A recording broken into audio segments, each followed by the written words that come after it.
الشهداء هم قادتنا المعنويون. تبحث عن الحلول بقدر ما تبحث عن مصالحها ضمن هذه المناطق، والضحية بالأول والأخير هي شعوب المنطقة بكل رمتها.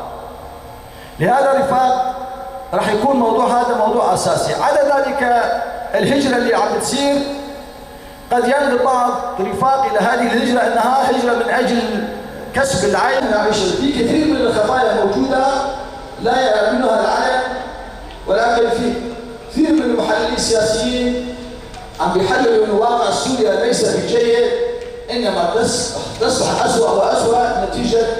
أيضا الموضوع الثاني راح يكون الهجرة وأسباب الهجرة.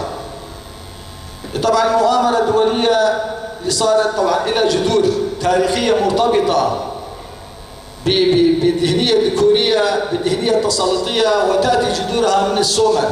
ذلك المؤامرة قضت على نصف المجتمع. يعني حتى لو نظرنا إلى القاعة الموجودة نحن فيها هلا، شوفوا لحالها أجت نص، أكثر من نص مرأة وباقي رجال. يعني نحن كمجتمع والذهنية الذكورية والذهنية الرأسمالية العالمية المتسلطة نصف المجتمع مشلول.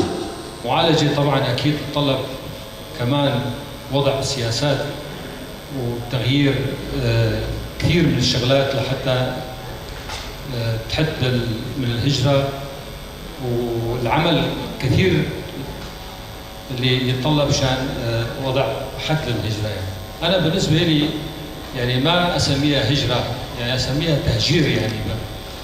يعني باعتبار اللي هاجروا تهجروا قسريا، يعني غصبا عنهم، يعني أو اللي تم تهجيرهم من مناطقهم إلى مهما استمريتم في المؤامرات لن تستطيعوا النيل من إرادة شعوبنا. فأصبحنا نعرف من هو